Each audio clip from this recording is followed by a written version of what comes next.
So, Lindsay, thanks for joining me today. Before we get into this episode, can you give me a short 30-second type introduction to who you are, your farm name, where you're located, so people get some sense of where you're coming from?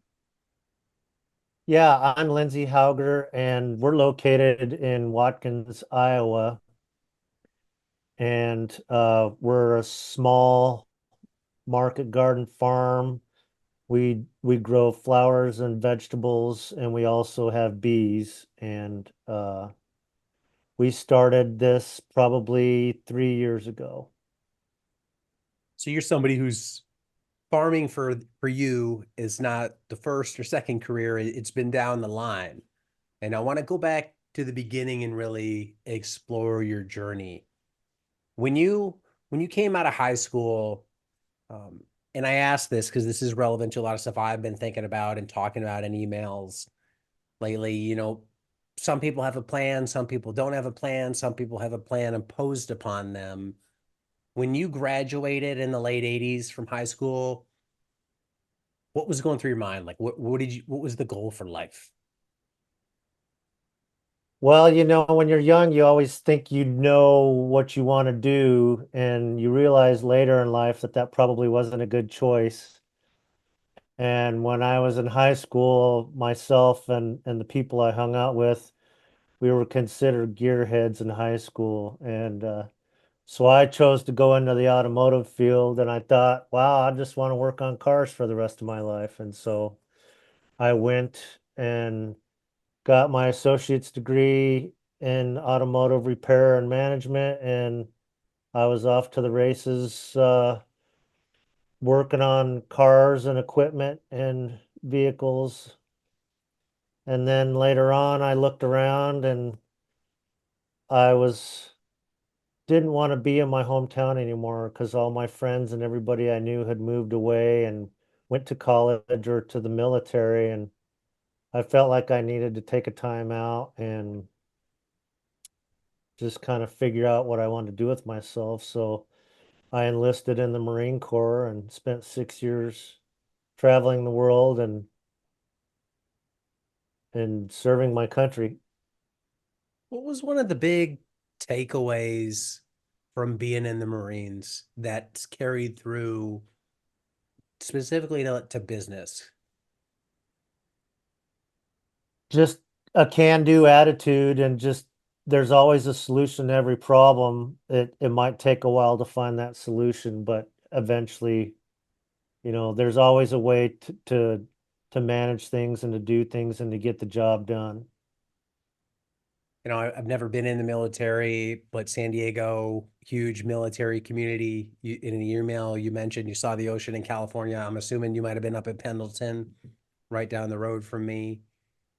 I was actually Marine Corps boot camp is right next to where the Navy boot camp is, or it used to be, and In I Lower was San at the Diego.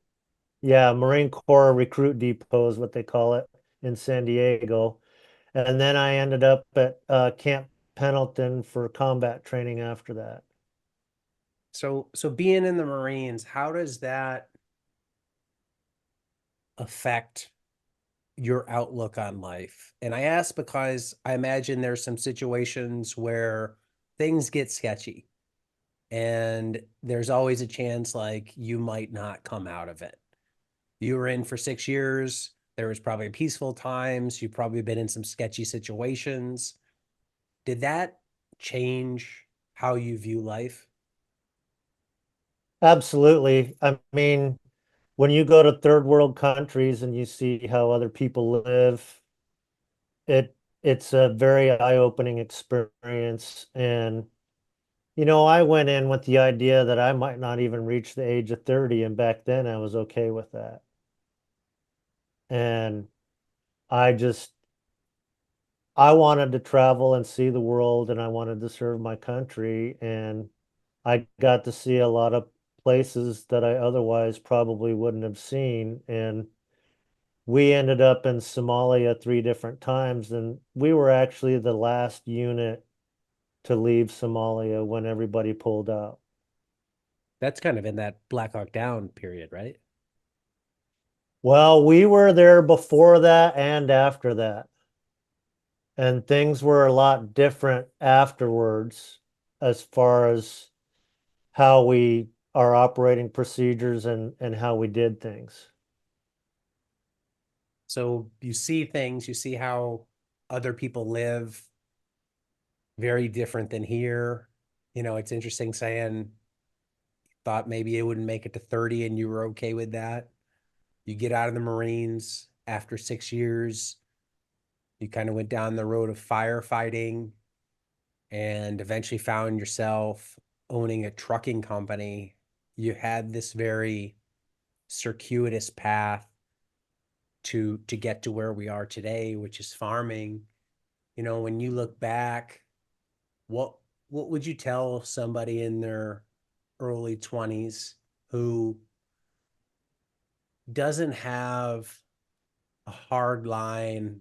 I don't want to say ambition, but they just that light bulb of like, this is what I want to do, at least for now, isn't switched on for them yet. It's more like, I don't really know. I'm into some hobbies. I don't know what I want to do for a career. What would you tell them based on how you've lived life? You know, I would tell anybody, regardless of their age, do what you want to do what makes you happy, because life's too short to be miserable and I've been at jobs where I was miserable and I absolutely hated to wake up in the morning and go to that job. It was almost unbearable at times. And I just think people should do what they want to do. They should follow their passion and just follow their heart. For a job to be unbearable, why is that? Is that could be a boss, that could be coworkers, that I could be think what you it's do. mostly who's in charge. A boss or a manager can make or break a business, and they can make or break employees. Um, I've been places where the people in charge just literally ran everybody out of there, and it's just it's not a good atmosphere. It doesn't have a good vibe, and it's just not a good situation to be in. Yeah, it's maybe an interesting question of how many bad bosses have driven people to self-employment, unintentionally. A lot of our entrepreneurial force is probably the result of some jerk boss. I would say there's a lot of truth to that. And I've always told people, once you work for yourself, you're kind of ruined to work for anybody else, because you know how you want things done, and you have your own expectations. And when you see how other people are running things, you might not agree with that, but most of the time you really can't say anything. You went into the military there saying you were okay not making it to 30. Now you have this outlook of, hey, if you're younger, do what makes you happy because time is precious. What was the life event that flipped that perspective? Being in the Marine Corps and being a firefighter and EMT for a short period of time, I'd seen a lot of death and been around a lot of blood and guts, but what changed me psychologically and what flipped that switch was when I held my mother's hand when she died of cancer and watched her take her last breath. And it made me realize how short life is and how fast it can go. And there's a Bible verse that says life is like a vapor, you know, it dissipates fast. And that's why I encourage anybody, regardless of whether they're young or middle-aged or older. Just do what you want to do and follow your passion. And when you're young, you have everybody giving you advice and telling you, oh, you should do this, you should do that. And my advice to people would be, don't, if you know what you want out of life and what you want to do, don't let anybody else talk you out of it. Yeah. You just have to, you have to take in all the information and analyze it all and figure out how it applies to you and whether their advice is going to work for you or not. And the one thing that I've learned in life is I always consider the source. You have a lot of people that really haven't done much in their life, but sometimes they're the first ones that want to give you advice. And I don't say anything to people like that, but I look at what they've done with their life and I'm thinking to myself, well, you're giving me this advice, but judging off of what you've done and how you've ran your life, I don't, it's probably not going to be a good advice. It's a really key point. I think it's really wise. The sourcing is everything. A lot of times, advice you get is something people wished they would do themselves or how they view like their best self.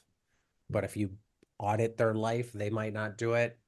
There's there's family members I've had in my life who definitely suggested things that I don't think they would ever have the balls to do. Right. And that's sad because you have people. It's one thing if it's somebody online now or social media, that's easy to switch off. But when you have family, close friend, or whoever that might be, a mentor, and it's hard if that person cares about you, you care about them, to like tune that out, even if you know it's not the right fit, which is, something I've dealt with early on, around that when I was 18 and like, hey, do this. And it was like, well, it doesn't sound right for me. And I went down the path and ended up deviating off the path of just kind of like you did and ending up where I am today. But I think it can be, yeah, very hard. But I love that idea of who's giving you the information and maybe like what's the motivation for them doing it? Do they really care? Are they trying to make themselves sound good? I think some people just care about You that. know, a prime example of that is when I told my mom that that I had enlisted in the Marine Corps. She panicked and kind of freaked out, and she said, "Well, I'll pay for college if you don't go." And I just told her, I said, it's something that I need to do. I need to stand on my own 2 feet, and I'm ready to get out of here for a while. And I think she had a hard time accepting that, but um, I'm glad I did it. Yeah, I don't know if you have kids. Do you have kids? No, No. my girlfriend and I, we don't have any children, and so this farm is pretty much our life now. Yeah. Yeah, I ask because that's something I struggle with now as a parent when the role reverses. There's things, it's like, where do you give advice? Where do you let them stumble? Where do you let them find their own path? And I definitely think some of the things I would guide them towards is because it's like, hey, I want you to be near me. I want, you know, to be close. It's not, they're definitely, you feel that parental creep of decisions being biased towards you as a parent. Uh, And it's hard to step outside yourself and give this pure, unadulterated, best advice for you with no bias of me behind it. That's hard. But for you, I mean, this may sound hypocritical, but if I had kids or if I had anybody that was young wanting my advice, I wouldn't want any of them to go into the military. And I guess a lot of that just has to do with what the military is being used for now. And I guess I just don't agree with it. yeah, and it's that loop, right? It's like Dad, this is what I want to do, right? I respect your views of what you have of the military, but maybe I need this in my life. It's tough. And this is, I've found the more I've talked to farmers over the past 13 years, it's, it's career rehab, it's life rehab for a lot of people. It's savoring the end of it. It's a solution to maybe something that they didn't have an answer for. It's a missing piece. So I think it's important to talk about these things because it's not a typical vocation that people just get out of high school, bam, I want to be a market farmer or whatever, raise cattle, whatever. But it's they go through all these other paths of life. And maybe some of that's needed to find yourself and learn things.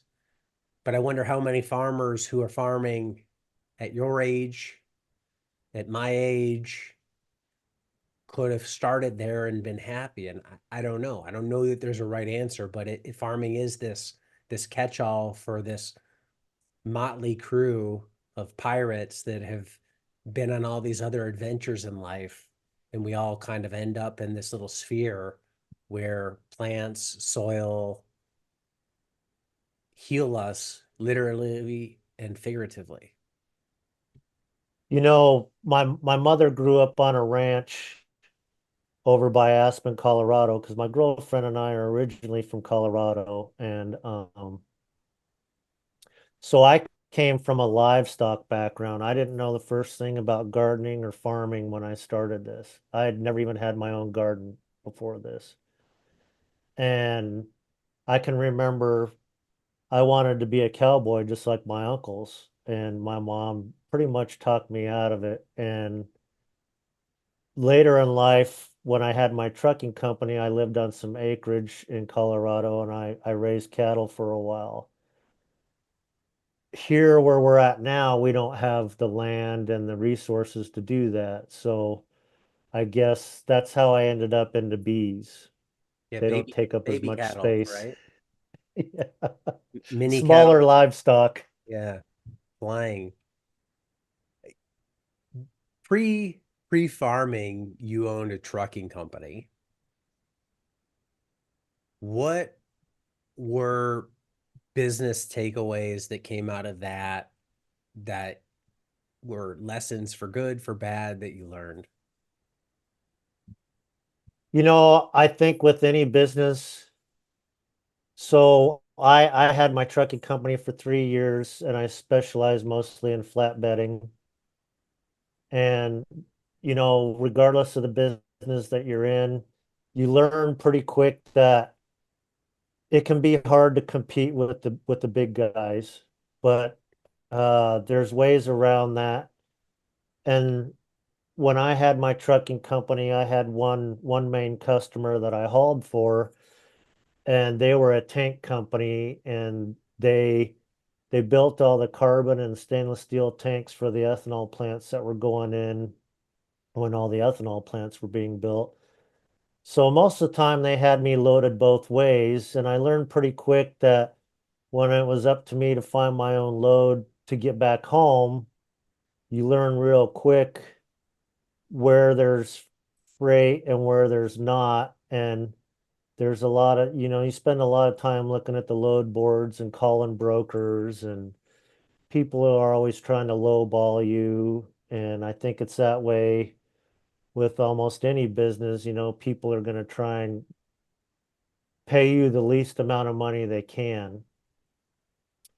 And I can remember one particular conversation. I told a broker I could sit here at the truck stop and let my truck idle 24/7 and eat steak dinners in the truck stop, and I'd still be money ahead before I took your load that doesn't pay anything.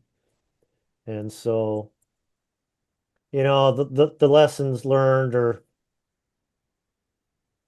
you just have to find your own way to try and compete with everybody else. And, you know, with the trucking business and with this business, the thing that helps us is having regular customers that buy for us on a regular basis. You have people that are providing a regular stream of income for you. And I think that was the main takeaway with the trucking company and this business as a market garden farmer is you develop a relationship with people and then you have regular customers that are buying from you on a regular basis. which I think is huge. And I don't know that the stats prove this out, and business scientists could probably dispute this of relationships don't matter as much as people think in business, meaning, if it's a relatively similar product, people go for cost over relationship. But I don't know. I mean, we've been doing this since 2017. It's 2024, 7 years now. And there's people that have bought from us from day one. And a lot of those people we talk with them regularly, not necessarily conversations all the time, but it's emails, it's notes through a packing slip and that type of thing. You see the same names and you come through and it becomes human versus entities, in our case, because we're selling B2B, buying from another entity. And I think that's what matters. And I think you could hear that in your trucking story with small farming. That's the difference, right? That's how you compete against the large acreage farm, which there's tons of them around you, maybe not growing what you are, but where they're selling to a silo, you're selling to a face, and Right. they know, and that matters. So to get us up to this point in the story, what was the life event that said, I want to go into farming? Well, so I was a BMW technician when we moved from Colorado to Iowa, and we moved to Iowa to become debt free, and we realized that it was just getting too expensive in Colorado. And so my girlfriend had family here in Iowa, so we decided to give Iowa a try. So when we moved here, I started a job at another dealership working on BMWs. Well, then when the pandemic came, that's what clicked everything for me. Things weren't working out very well there at the dealership I was working at, and they needed to let people go because the business wasn't coming in, and of course everybody was worried about what was going to happen, when were they going to be able to open back up again, so on and so forth. So I knew when I left there that I wasn't going back, and that's originally, I guess I should back up a little bit. Originally, I was just going to grow hops and do it as a part-time gig and try and sell to microbreweries. And then before the pandemic happened, we left to go back to Colorado to visit. And I don't know if you heard about it where you were at, but we had a derecho, which is basically an inland hurricane. And we came back and we had a lot of trees that were over 100 years old that were completely destroyed. And it destroyed all the hops, most of the hops that I had planted. And so then we decided to go a different direction and we started to, we decided to do vegetables. And then eventually we got into the bees. And at one time we had chickens and we sold eggs. And then when I left that job, we just decided to try and do this full time. That's probably where part of that marine get it done attitude, right? Comes in, you have that derecho, trees down, hops down, it's like, look at the sack of blank, that we've been dealt. We got to deal with this and, make lemons out of, or make lemonade out of lemons here. Yeah, I mean, you just got to deal with what you have to play the cards that are dealt to you and just move on. I mean, that's just all there is to it. In that, And so, well, in that early stage with hops, and then you said, you were going to do veg, you had bees, you had chickens at one point. Was it, hey, I want to just try some stuff, and then eventually you've winnowed some of it away?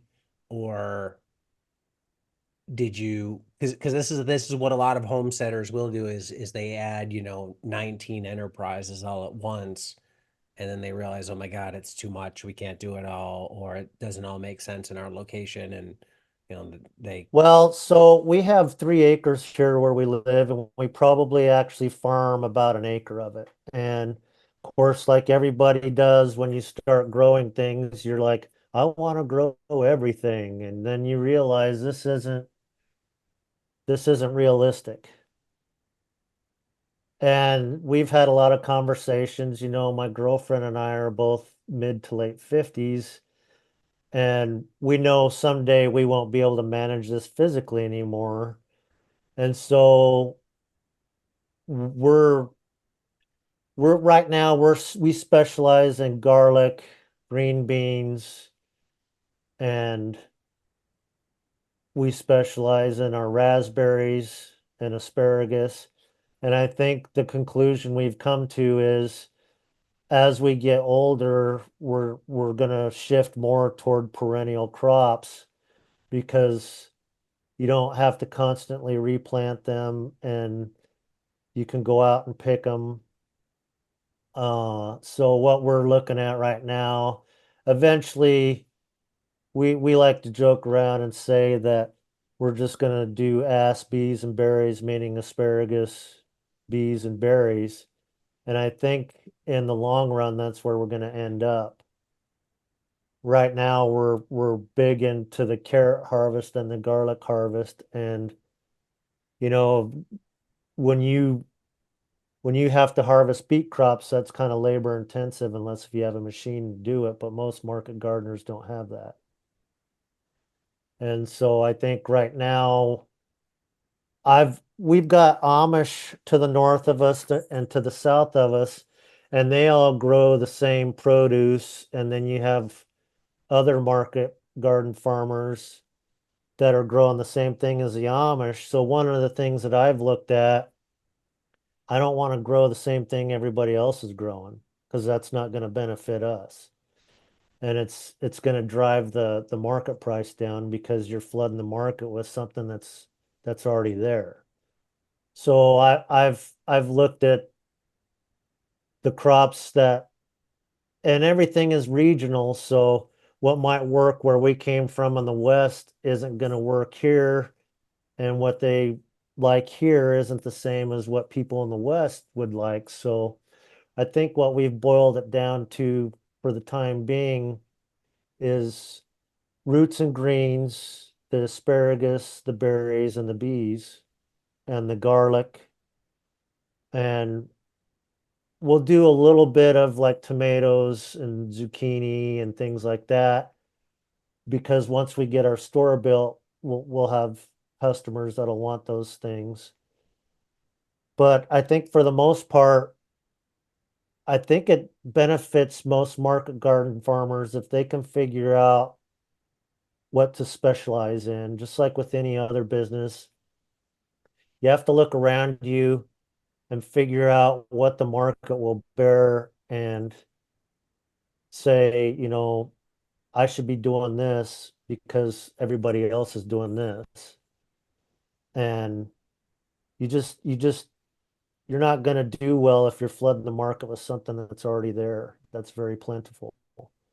And the black raspberries are popular here, and we grow red raspberries. So there's hardly anybody that's selling them. So we have developed a system here. When we first started this, we used to have a lot of produce that rotted because we couldn't get it all sold. And then we have a produce auction down south of us that the Amish run. So they have that twice a week. And we've developed a system where if we have things that we've harvested and we haven't gotten rid of it, within 2 to 3 days. We take it down there and we might only get wholesale, but that's better than nothing and it doesn't rot and everybody gets something out of it. With the exception of items that'll hold for a long time, like garlic and the carrots and things like that, we might hold on to that for a while. And usually, like with the garlic, we'll sell out of most of it and then we'll decide what we need to keep back for our seed to replant. And then usually in the fall, when they're having the last few auctions at the produce auction, we'll just take the rest of it down and just to get rid of it. And that way we're not sitting on it and it doesn't rot in storage. With about an acre that you're farming, what's the goal for the farm? And by that, I mean, is this, does this need to be a full-time income for both you guys? Is it, if it provides some income on the side, that's great. Is it hobby? There's all sorts of models people throw out there. What has been your goal for this?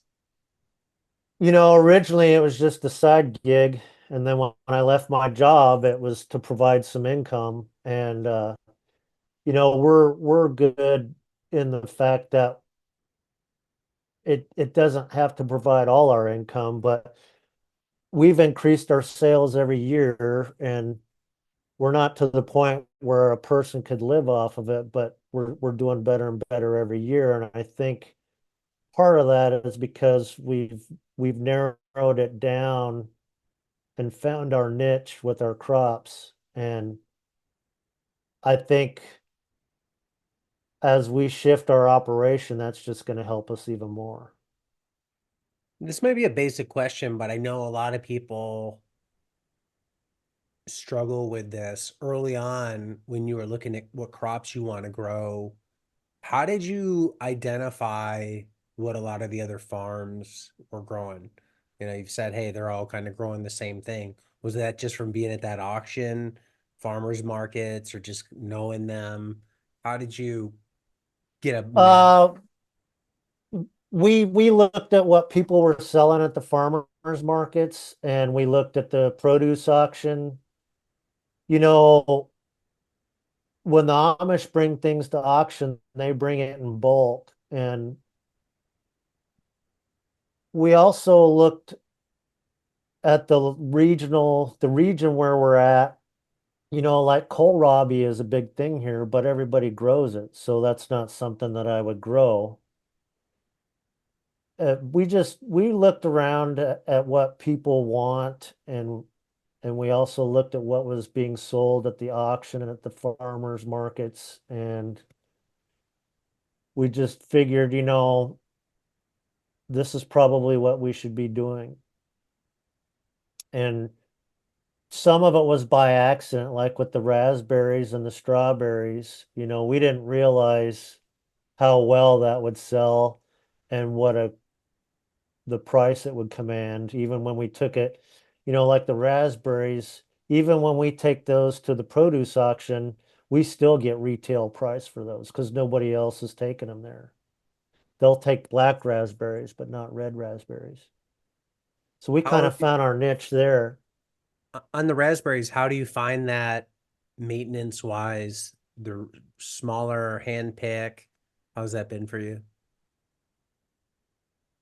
Uh, as we've grown that side of the operation, like this year, we've had a lot of rain in the spring and early summer, and it's like this year, all the raspberries came on at once. So we've had a hard time keeping up picking them. Whereas in years past, when it's been drier, it was a more gradual come on where we could pretty much keep up with picking them. But Yeah. as we increase our operation, we'll be lessening things on one side of the operation and be available to do more harvesting of those berries. Because it's just you two doing everything, right? Correct. Yeah. Yeah. So You you, know, I bought some CRP hay from a local farmer because I use CRP hay for mulch because I don't have to worry about it being sprayed as much. And I asked him when he delivered that hay, I said, do you know any young people that would want to come out here and work on our farm? And he laughed so hard, and I couldn't figure out what was so funny. And he said, unless if you're related to these young kids or you got something to hold over their head, they don't want to come out and do this kind of work in this hot sun and humidity. Yeah, And I get it. I totally get it. he said they all get jobs in town where they can be in the air conditioning and be inside. They don't want to do this. Maybe that's it. Maybe everybody needs to do a tour to cubicle in their life before they venture. Like, maybe I do want to be outside, out of the AC, right? I don't know. I mean, I don't know the answer to that one. You know, in a lot of ways, people embrace technology, and I feel like the older I get, the more I'm kind of going away from it. Yeah. One of the things we had a website and I got rid of it mostly because whenever I had to deal with an issue on the website, the people I talked to were in the Philippines and I had trouble getting things resolved.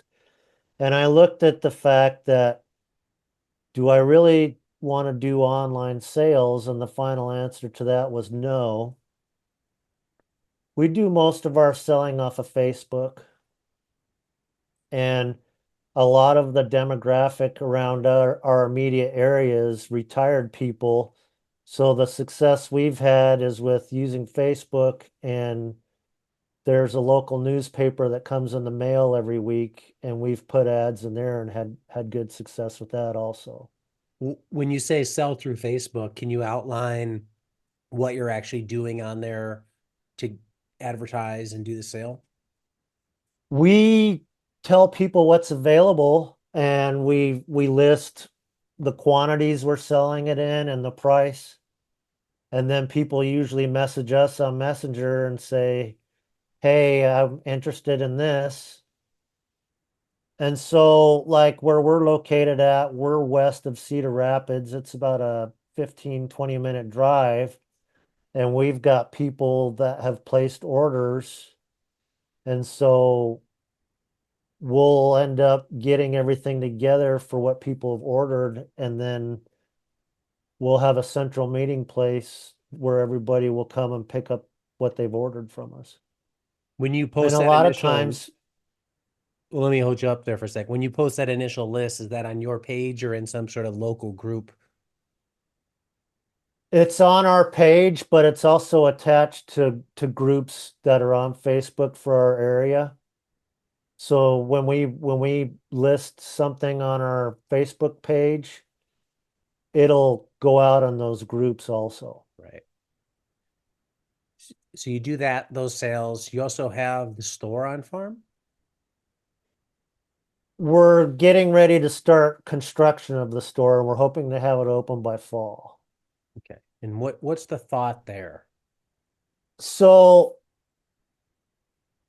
we we spend a lot of time going up to the Amish up north of us and south of us, and they all have stores on their farms.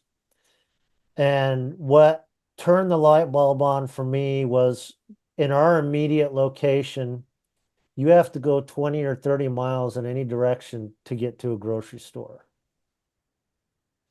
So we won't be a full-blown grocery store, but we will sell our vegetables and our honey and flowers here. And then we also want to get other local vendors in here. We would like to have them consign their goods. Like we know people that make soap and they do jams and jellies.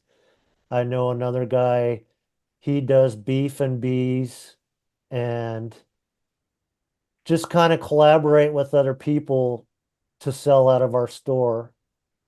And then we'll carry staple items that we don't have to worry about spoilage, like flour and sugar, oatmeal, things like that. And we'll also have supplements. And we also like to dabble in antiques, so we might do some of that also. And I'm actually looking, I like to build a lot of my own bee equipment and I do woodworking, so I'm actually looking at starting to build bee equipment to sell locally out of the store eventually. Yeah, so it checks a lot of boxes. Love the idea of collaboration. Is that something you think you could keep that store open year round? Yeah, I believe so. Because our goal, another project I have is to get a high tunnel put up that I purchased used. And our goal has always been to be a four-season farm. So So, when you narrow down though at the end, you said you want to have asparagus, bees, berries. Those would be your three primary crops. Would you still try and, have seasonal things that you yourself grow to mix in there? Or is it like, hey, we just want to focus on those three? well, I think mostly it'll be roots and greens because everybody else is doing everything else. And Yeah. we just, everybody does tomatoes, everybody does cucumbers, everybody does squash, pumpkins. We'll do a little bit of that, but not the scale that we thought we would have. It's just not, we'll have just enough to service our store and maybe, and our other goal is to not have to do farmers markets ever again and not pack up our stuff and go someplace to sell it. That's our end goal is to have people come to our store and never have to do a farmers market again. Are you a 1 day a week market now? We've tried different markets and we've basically narrowed it down to two or three that we do. So, and a lot of the markets they used to do it every week and a lot of them have switched to doing it just twice a month. The problem with that is a lot of those markets do them on the same Saturday, so we have to Mm. pick which one we want to do. And we've looked at doing certain markets and we looked at the location and that was a no for us. Like one of them that we looked at is at a park, but instead of being set up on the grass in the park, they do it in the asphalt parking lot. And we're just like, no, we're not going to do that. We're not going to roast out there when we're trying, because you're trying to keep things fresh as it is, and you're just fighting a bigger battle when you're out there on a hot parking lot. What's been the bigger challenge, selling or the growing?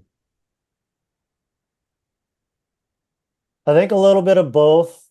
Um, but I think part of that was us trying to find our way and trying to figure out which crops we should be growing and which ones work for us.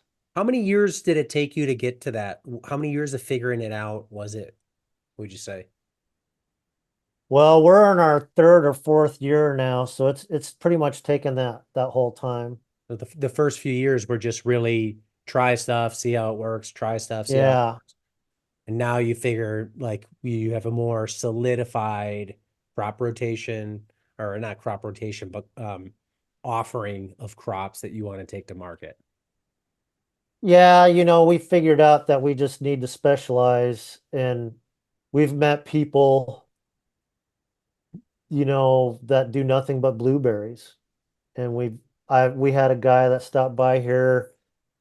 All he does is berries and he doesn't do farmers markets or the produce auction. He sells to the school programs and they put his berry, all he does is berries and they put all his berries into the schools.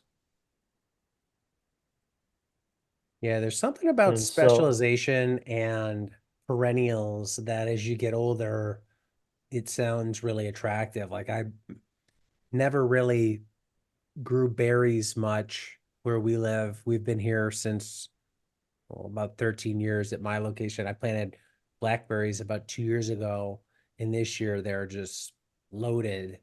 And it's just for we just do it ourselves. But I started thinking, man, like put in a few rows of these things. It wouldn't take much. You can't find these anywhere in California.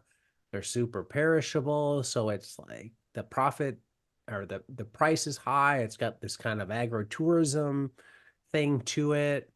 So and from talking to people in other interviews and stuff, wanting to do elderberry, and I was talking to somebody who wants to, they're just doing strawberries. So there's something there. And you hear more people doing flowers these days than I've ever heard in my market garden life.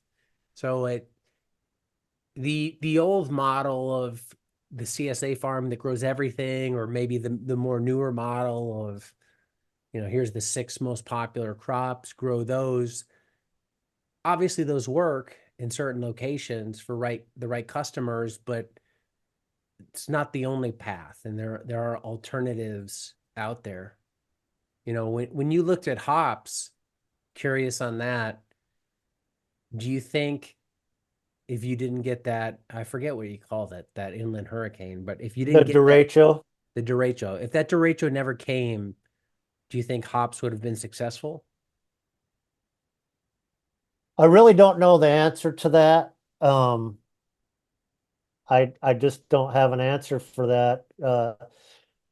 I remember I ordered everything to trellis the hops, and I ordered the rhizomes from Oregon, and I got them all on the ground, and I was ready to go full speed ahead with that.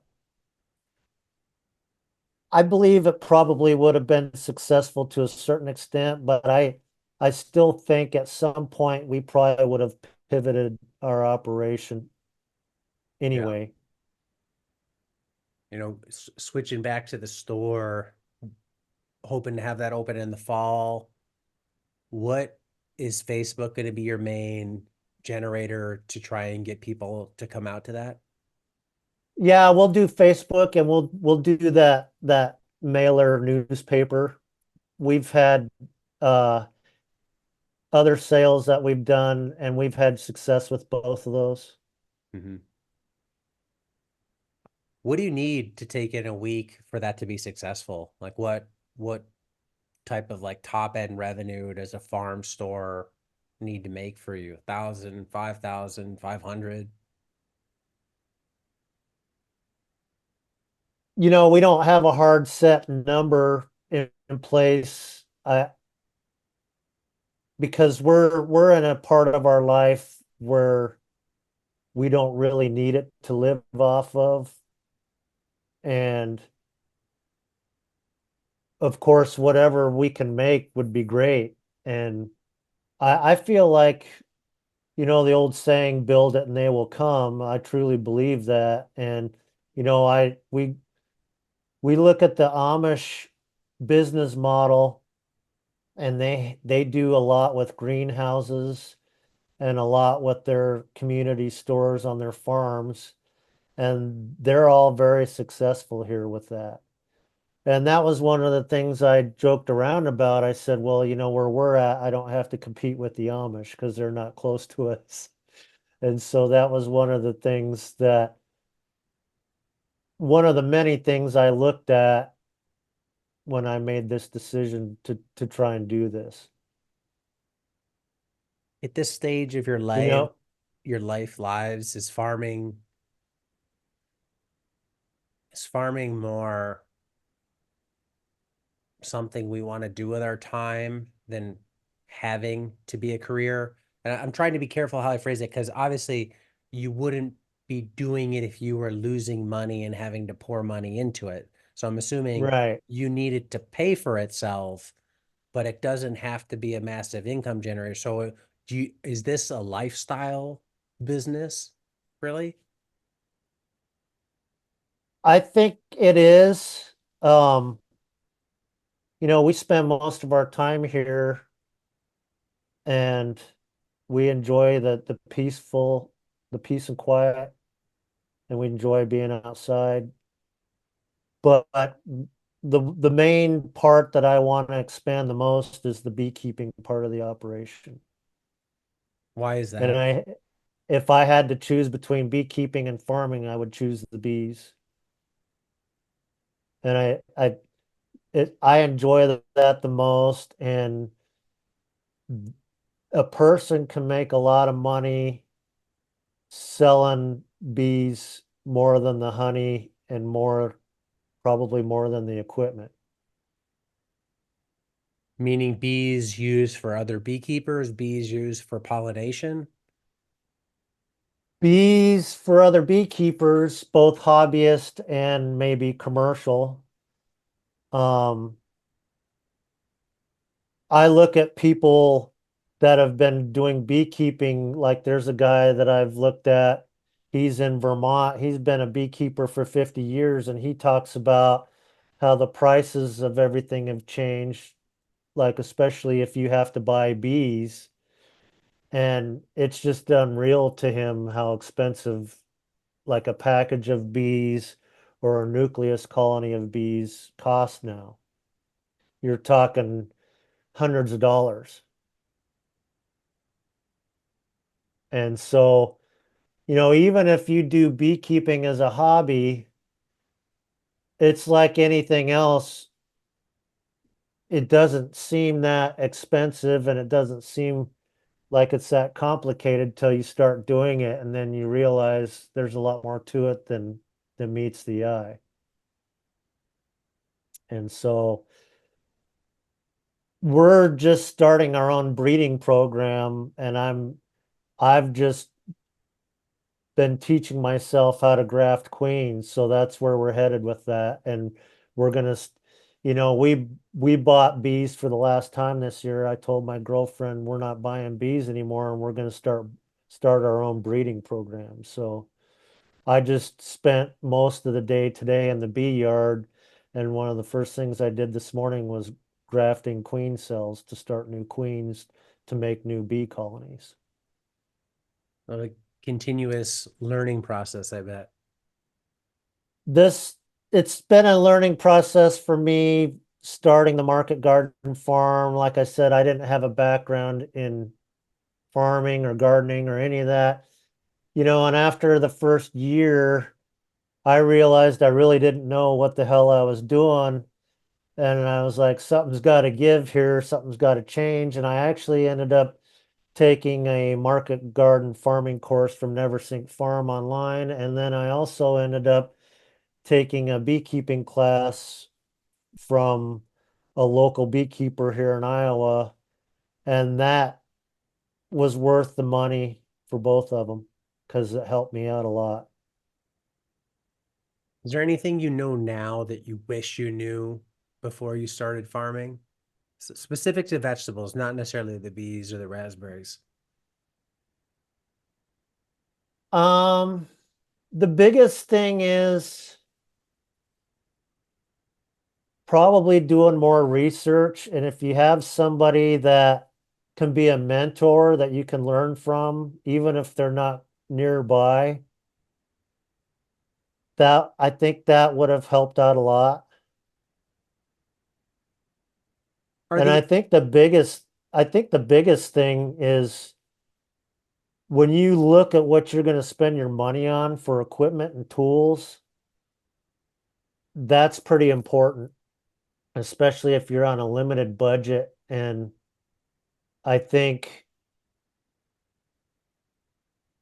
what you should be buying when you first start and what you can get away with not having.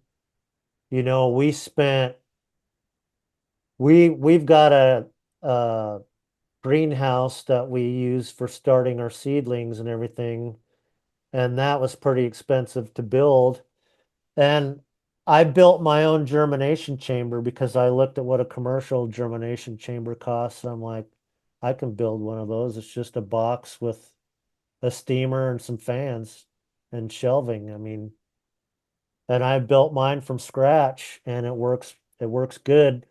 The only difference between the one I built and a commercial one is it doesn't have clear doors So I have to make sure to get things out sooner before they start getting leggy. Do you wish you had started this earlier in life? I do.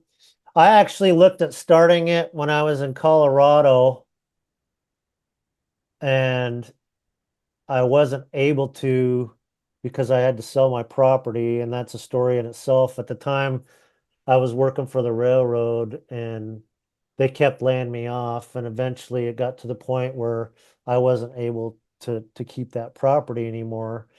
And I had hillsides that were facing the southwest, and one of the things I was looking at doing was building what they call wallopinis, which is basically a greenhouse in a pit with a clear roof. And I had those southwest facing hills that would have been perfect for that. And so basically it got postponed, but I ended up doing it anyways. Yeah. So now you're in a place, sounds like you found your stride with the farm and life in general. If you fast forward a year from now, what changes, improvements do you want to see in terms of the farm or operation? Let's assume that farm store is open. I want to see our bee operation expanded quite a bit, and we're going to be propagating more raspberry and strawberry plants to expand that. And